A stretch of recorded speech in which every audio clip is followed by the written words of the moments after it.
in a way, it's a more fundamental challenge to the EU than Brexit, because Poland and Hungary don't want to leave. They don't want to leave the EU. They want to change the EU from the inside. Hello and welcome to Offscript. My name is Steven Edginton. Today I'm going to be speaking to Portugal's former Europe Minister, who's going to be talking to me about the breakdown in relations between Britain and France, the future of the EU, and whether Joe Biden lives in a metaverse. Let's start by talking about the recent breakdown in Franco-British relations.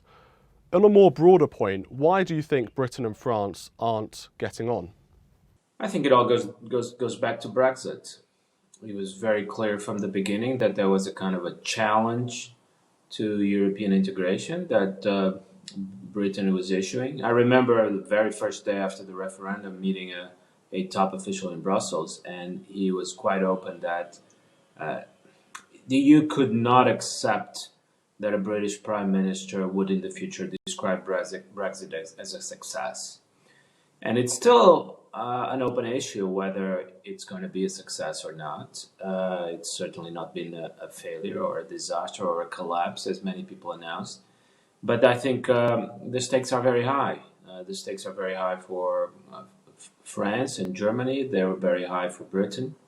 I think both sides also have some obvious gains to get from this. I think the reason that France is so interested and enthusiastic about these confrontations is that elections are coming, and it does help. So it's not surprising. I don't think it's terribly serious. I disagree with this recent FT piece by Gideon Brackman about how this is a threat to the West. I think it's fundamentally about public communications. It's fundamental about the elections. It's fundamentally about appealing to hardcore of your public that kind of enjoys this. And I think people enjoy it on both sides. It's not true that only Britain is obsessed about this. You see it in France as well. Do you think that this is more about personalities, Boris Johnson and Emmanuel Macron, rather than actual issues?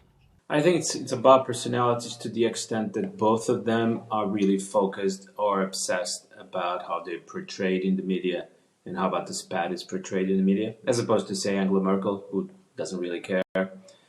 They are both children of this intense media culture. So Dominic Cummings said that explicitly about Boris, that he's reading the papers obsessively in the morning, and I know for a fact that it's true of Emmanuel Macron as well. So they get captured by it, and it's a feedback loop. They feed the media, the media feeds them. So it's not surprising that it gets at times pretty intense.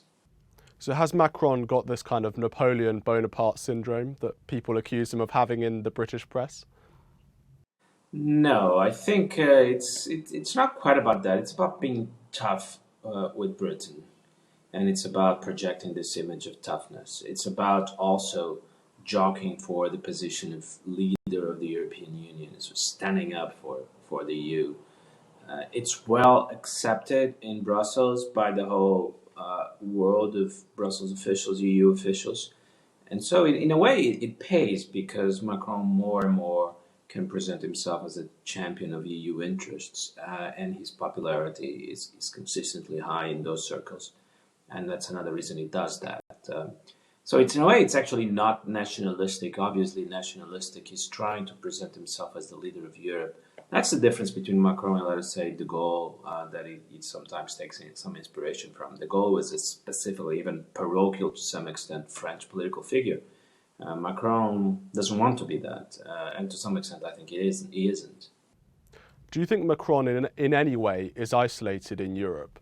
And the Brits would argue that Macron has failed to get support from the European Commission to put pressure onto the UK to give these fishing licenses, for example, or on a range of other issues where France is increasingly more isolated in Europe in their kind of, I don't know, anti-British tirade, as some people might see it on the British side?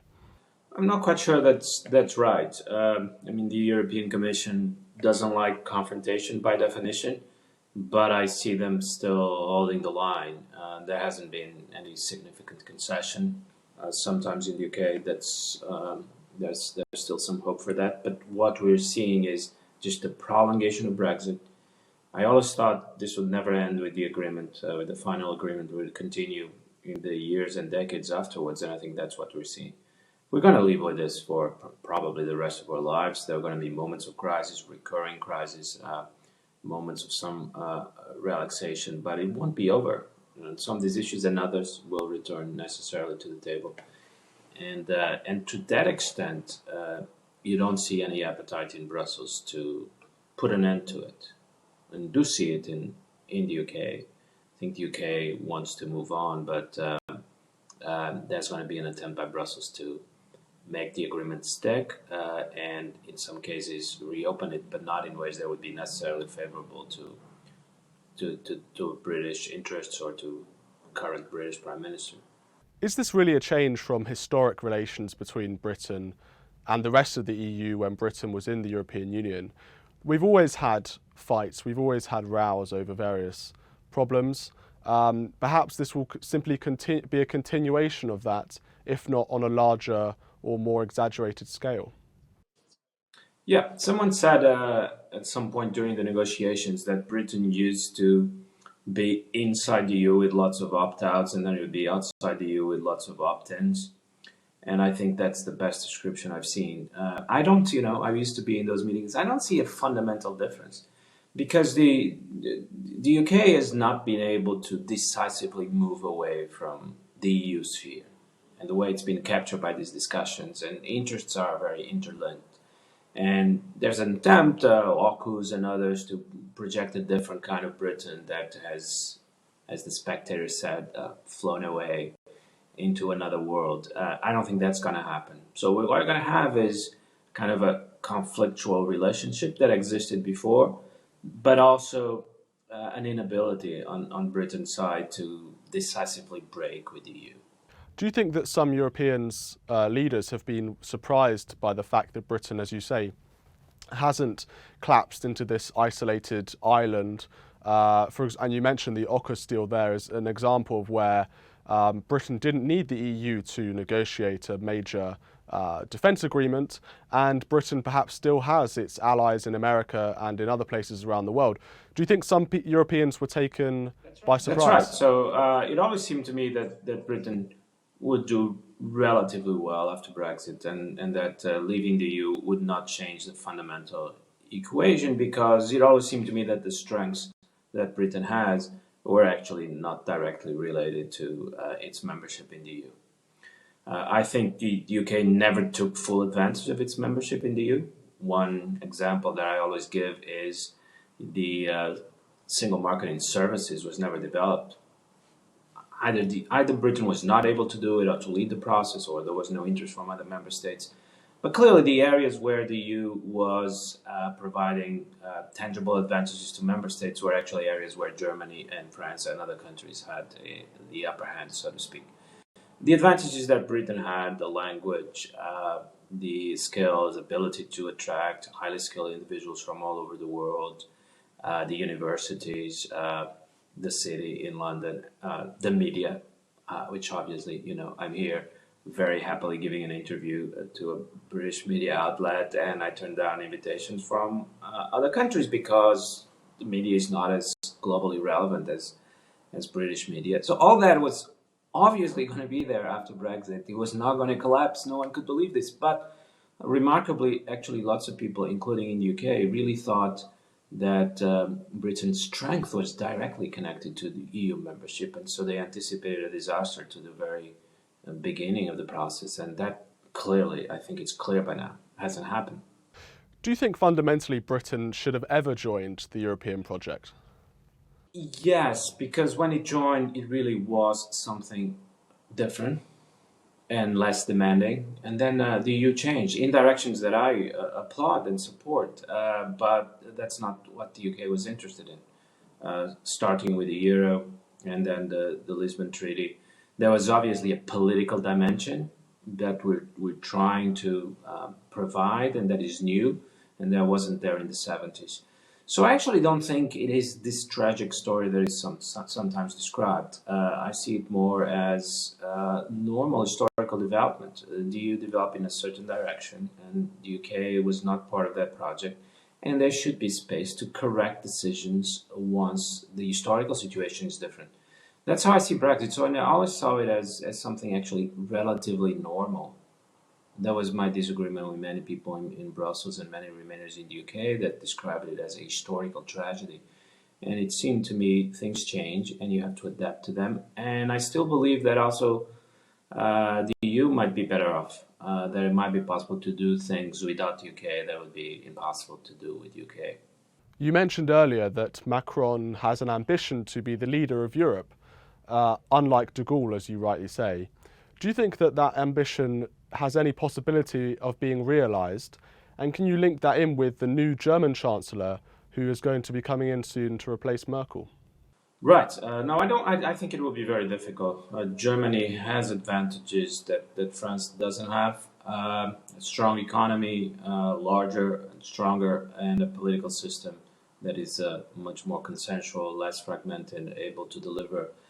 Germany is also much more present in the EU's institutions in pivotal places. France has never been as good at doing that. So it's easy to actually to communicate between Berlin and Brussels in a way that's not as easy from Paris. I think Germany under Merkel and probably under her successor was also much more able to position itself at the center of every European debate. It was not that Germany was all powerful, it's that it always shows very well how to become the pivotal country. For example, bringing together more radical views on fiscal responsibility and then the views of Southern Europe. Germany was never as radical as Finland or the Netherlands and could be a bridge. And the same on disputes on the rule of law between the older member states and the new member states in Central and Eastern Europe. Germany again positions itself in the center, but this is part of the political culture in Germany, which is then very easy to translate to EU politics. It's not part of Macron's personality and instinct at all. He wants to drive by being polemical, controversial. So I don't think he's going to have a good time in the kind of political system that exists at the EU level. He will be a dominant figure. He will get all the media attention. He has a lot of favorability in Brussels, but he's not going to be able to lead different member states with many opinions and different views forward. In that sense, bad news for the EU if that becomes the pattern. You're going to see an increase in conflict and an increase in political distance between member states. There was a piece in The Atlantic called The Merkelization of the World, and it argues that the world is heading more towards the era of Angela Merkel in which crises weren't dealt with, they were managed, and that issues were sort of papered over and things happened very slowly. How do you view Angela Merkel's legacy after 16 years? Yes, I have a favorable view of Merkel's legacy. And I don't agree with this. It's now become dominant view that she was unable to make difficult decisions, that she would always go for compromise. In the EU, by definition, you have to bring all the countries together. She did that very well. Everyone who was in those meetings knows that without her, the crisis would have been much worse. The refugee crisis in particular, she was the one making the decisions, moving the discussion further. What you could see in many of those meetings, that there were different opinions, there were chaos. In my first book, I describe in detail one of those meetings, and everyone shouting their views without listening to anyone else. Lots and lots of political differences, and she was the one who quietly moved the issue further and actually got some results in the Eurozone crisis and in the refugee crisis. I suspect in Brexit, that I followed less from the inside, she was also pivotal in that sense. I think we're going to miss her. That's pretty obvious to me. Let's talk about Poland in a minute, but for now, let's stick on Olaf Schulz. Who is he? What's his temperament like? How can you describe him to British viewers who have likely never heard of him? Yes, he's moderate on most issues. He's not from the left wing of his party. You can detect that difference immediately talking to him. He wants to look at the facts, is really evidence-focused. Very little of the strong ideology that you still get on the left wing of the party that is union-dominated and where views on the United States are, for example, are sometimes very extreme. He's none of that. He's in many respects quite similar to Merkel. I don't think he has the same political talent. But he will have a very divided government to deal with. And that is a handicap he has compared to Merkel. But he won the election basically because he didn't make any mistakes as opposed to his two main opponents. Didn't make any gaffe, waited for his time, cautious, deliberative. I think that's the way to describe it. And serious. People looked at him and they recognized the long tradition of what a German chancellor looks like. And they look at his two opponents, they didn't see that. So he's a voice for continuity in that sense. People won't see a big difference from what we think of as a German chancellor. And there haven't been many, by the way, since 1949. Let's talk about Poland. This is another challenge the EU faces. Can you describe to people what the problem is? It's this issue of the Polish courts having supremacy over EU courts or EU law. And how significant is this problem for the EU? So the question of which law has supremacy was taken up by the European Court of Justice in some famous cases, but it was never really versed into the EU's treaties. And that's what explains a certain cautious that you see in Brussels, but also in Berlin, that you can't actually point to an article in the Lisbon Treaty and say, well, the Polish Supreme Court is violating this article. I think that's the root of the problem. And so people are trying to deal with this question without having to go back to fundamentals, because fundamentals actually in this case don't decide the issue. It's just that most governments so far, certainly all governments in the sense that none has gone as far as the Polish government, have subscribed to the idea that practically, without raising the issue at a theoretical level, practically you accepted EU law supremacy. And so it's particularly troubling to see a government, but also a court in a member state that not only has challenged that supremacy, but it's challenged it across the board, not on a specific issue like the German Constitutional Court has done in the past, but across the board as a matter of principle. And the EU has been caught a bit unprepared for this. Again, the Treaty of Lisbon, as opposed to some proposals that were made at the time, did not include anything on this. There seems to be no appetite to solve the question by actually going back, opening up the treaties and including that specifically there. So it's a question the EU is going to have a lot of trouble dealing with, and I think the expectation is to try to cajole the Polish government to try to solve the issue in a way that is rather consensual. That's been Merkel's approach as well. The bigger issue for me here is that, in a way, it's a more fundamental challenge to the EU than Brexit, because Poland and Hungary don't want to leave. There's no majority, but even the governments don't want to leave. Even Orban, I was in Budapest very recently, talked to some of his close advisors and officials. They don't want to leave the EU. They want to change the EU from the inside. And that's a much more difficult challenge to deal with. You have countries, governments, politicians that disagree fundamentally with the approach to European integration that's been taken over decades, but they don't leave.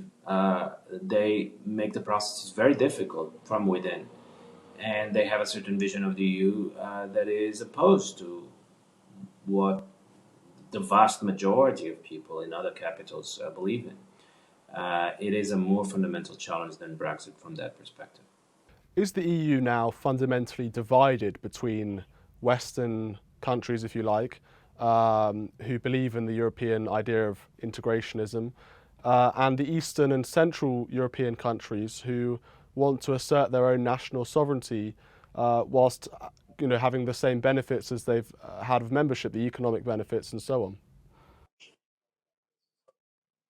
Right, and developing an image of the EU where it's essentially an association of states, but no supranational element involved, and also, and I think this is particularly traumatizing, no vision of the future. This is the end, and what's kept the EU together is a certain vision of the future that is often vague, but keeps people motivated and committed to the EU as a whole, and inspires it, also gives a certain romantic aspiration to the project. All that is being threatened by countries such as Hungary and Poland. I don't think we can quite divide between East and West because there are countries in Central and Eastern Europe that are very different from Hungary and Poland on this. So far, it hasn't really developed into that kind of geographical division yet, but it could. If Hungary and Poland prove successful in this approach, then it could become a wider problem. We'll see the Hungarian elections, which I don't want to say they're more important than the French elections, but there's clearly the outcome is more uncertain, from my point of view, and Orban's defeat, which is possible and plausible now that the opposition is fully united. Orban's defeat would be, I hope this doesn't help Orban himself, but it would be received with bottles of champagne would be open in Brussels and many capitals. And in that sense, if you can point to the costs of this strategy and this path in one member state, that would make people in other member states more cautious about taking this approach. I don't think you can describe Hungary as a success right now. The economy struggle, unemployment, people are still leaving the country. Orban and his people sometimes try to present this as an example of a successful government in Europe. I think it's difficult to do that. And so we'll see what happens in the elections. Do you think that this is about Viktor Orban as a man, or is there fundamental or wider issues here at stake? In other words, let's say if Orban does lose this election, does this problem that we've just been talking about of sort of Western European countries versus Poland and Hungary and other countries, does that simply go away? It won't go away. We do have a kind of a European malaise. We know we've had economic problems for more than a decade now. They're not solved. Unemployment very high still in many places. We feel that Europe's place in the world is more and more diminished every year. And now there are two reactions to this, either kind of moving forward towards a stronger supranational element, but it can also, and it has had that effect in many countries, it can also awaken a certain nostalgia for the past, where you thought that Europe was more important and the economy was doing better. So this imagery, you go back to the post-war years where countries seemed stronger, more resilient.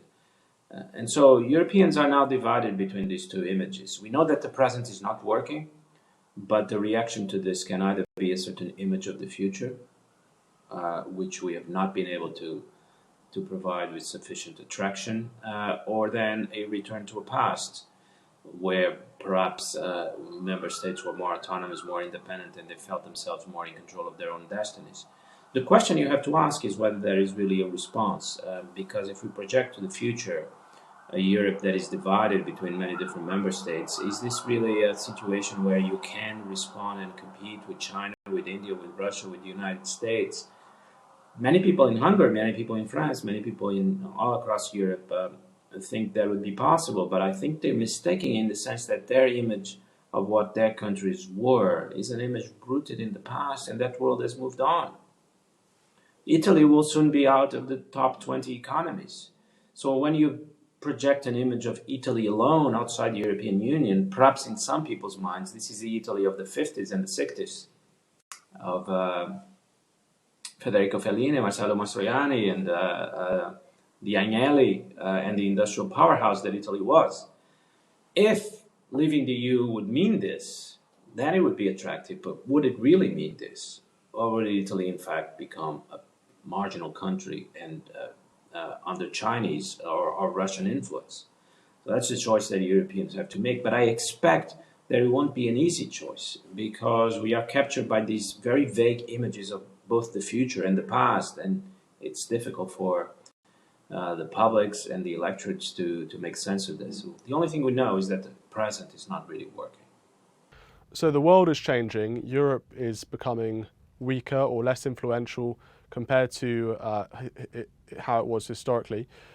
Let's open this up to other places around the world, to America and to the West more generally. Do you think that the liberal world order has ended? I think the answer has to be yes. It's not that liberalism has disappeared, but that its global appeal is much reduced, and you now have powerful alternatives, and you have to live with them. I think the change, it's a powerful psychological change over not more than a decade or 15 years, is that 15 years ago we still believed that Russia and China would eventually converge to our model. It might take a while. There might be some trepidation in the process, but it would happen inevitably. And I think most reasonable people right now no longer believe this. I no longer believe it. I think that we're entering a world of global integration, but under many different models, and they will be battling each other, and there will be rivals. Not only Russia, but and China, but also India. India is not going to embrace a Western-style form of liberal democracy. They have their own vision of the future. We have to become comfortable with a world that is divided between all these different visions. And if that's the case, then a liberal world order, where the world is the same everywhere, is probably an illusion. That affects everything. Affects, for example, the way businesses work. That businesses increasingly have to deal with all these different political regimes and political cultures, and have to accept that that's the case. And in my job as a consultant, I see many businesses that are being profoundly hurt, in some cases destroyed, because they go abroad and they think they can do business in China, Russia, India, in the same way that they work in Europe or the United States. So it's a practical lesson for all of us to understand that the world is not going to be profoundly divided between, you could call it, different civilizations, different visions.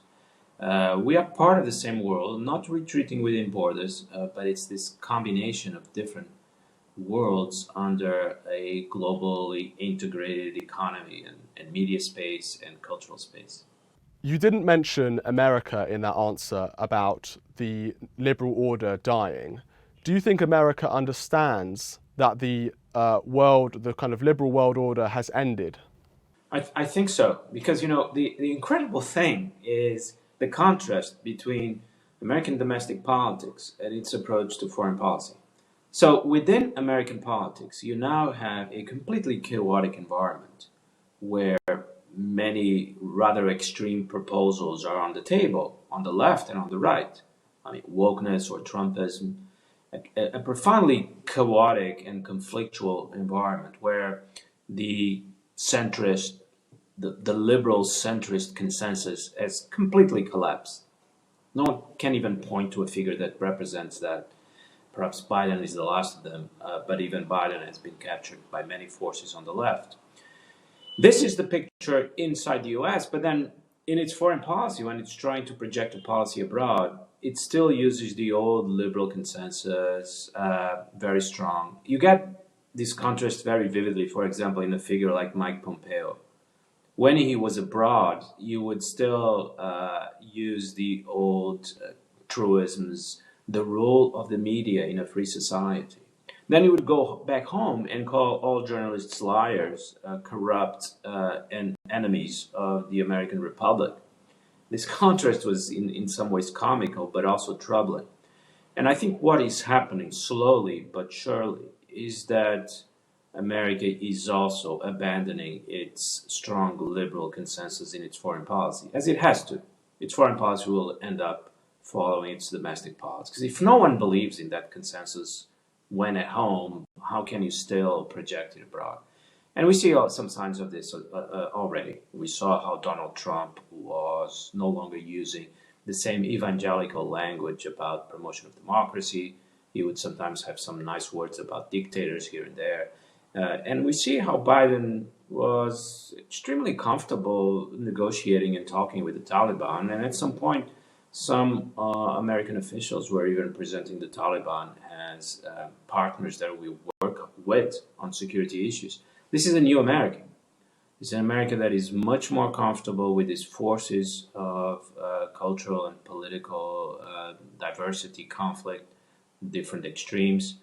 And what we're seeing, in my opinion, is that American foreign policy is now much more about the balance of power, much more about limiting Chinese power, much more about reaching a certain global balance of power where no country is too dominant than the old project of actually exporting a Western-style model worldwide.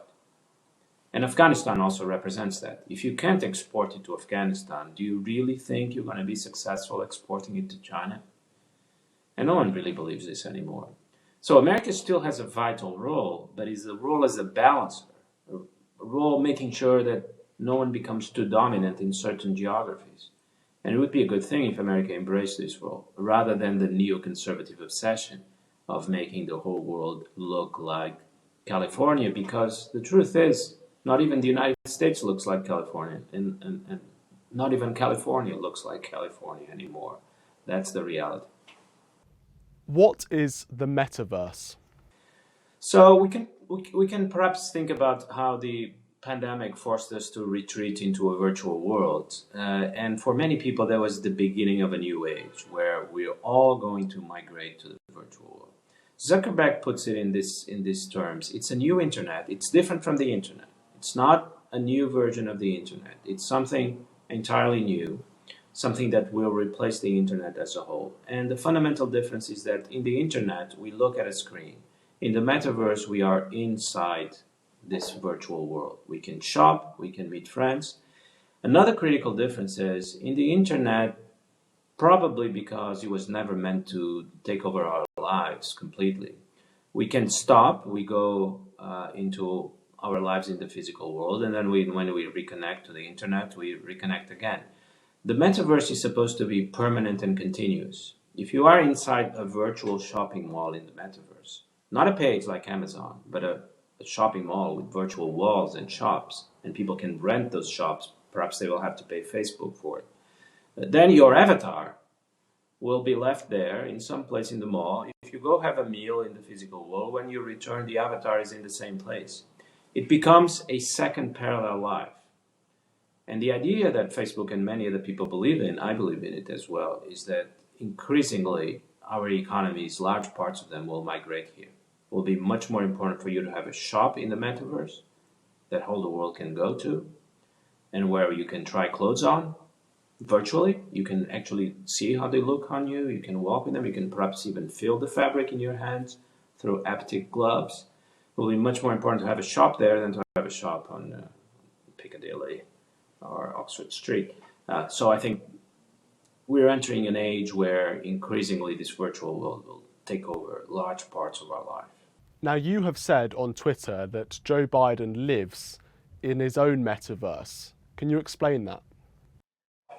Right, because let's think about it this way. This virtual world, in a way, what Facebook is now raising is the question of who will control it. But this virtual world, in many respects, already exists. Twitter is a metaverse in itself. We have our disputes, we have our fights, we have some kind of persecutions against heretics of different kinds. There are punishments, there are rewards, and our political lives increasingly take place there. So it is a kind of metaverse already. And I think we see that culturally as well. Some of these radical ideas on the left are a kind of metaverse. They create an artificial world where you have your own identity, your own avatar. You can create your sexual persona, your own avatar. There are complex rules like in a video game, and you can lose and be canceled, or you can succeed and become an important influencer. Biden's foreign policy also has some characteristics of a metaverse. The idea that you projected in Afghanistan, that the United States had won the war and had failed the task of nation building. What was happening in reality on the ground, as I saw in my visit, was the United States had lost the war against the Taliban militarily, and he had never tried any project of nation building in Afghanistan.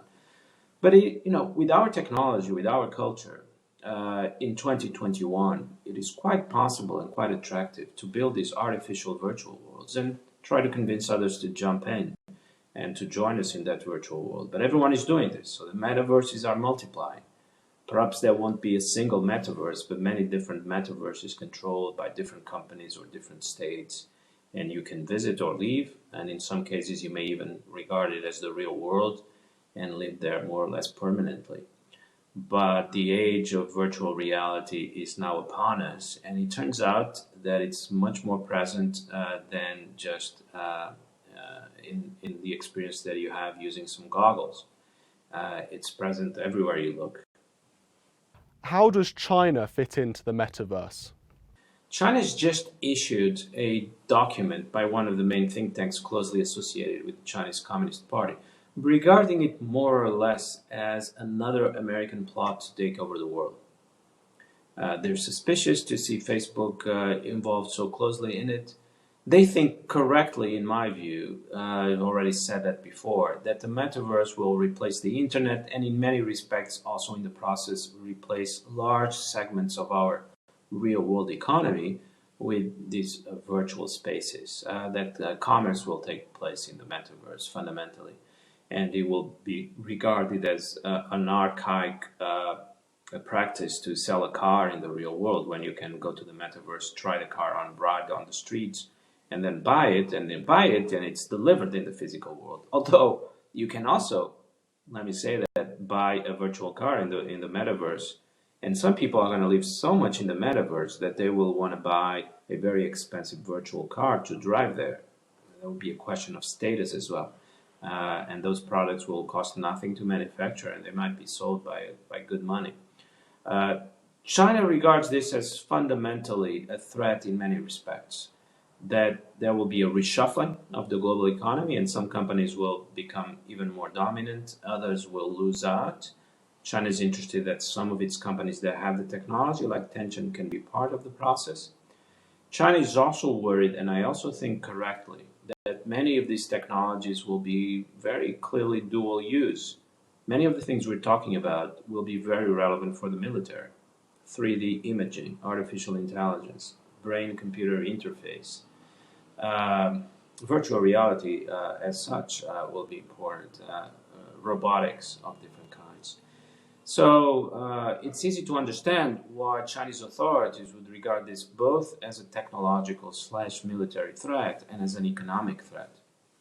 What I wonder, however, is Chinese have been quite reluctant to embrace this idea that we should move into the virtual world. They just banned video games used for more than 3 hours a day. So their metaverse is going to be different from America's metaverse. They will have a different vision for it, much more rooted in the physical world, probably much more economical, less focused on entertainment. There won't be virtual sex in the Chinese metaverse for everyone, and there might be in the American Facebook-led one. So again, go back to the idea that there will be different metaverses rivaling each other. But finally, what Chinese authorities think, and what this paper, very interesting paper, concludes, is that the internet was a big battle, and the United States won. China was able to limit the damage using the firewall and a defensive approach. But Chinese authorities are really resolute, decided not to be purely defensive this time, but to be part of the project as it launches and create a viable rival to the American-led metaverse. They noticed that South Korea and Japan are very well prepared. They call for Chinese companies to do as well. They never mention Britain. They never mention Europe. It's one of those areas where it might become America-China competition. On that interesting note, thank you so much, Bruno, for joining us.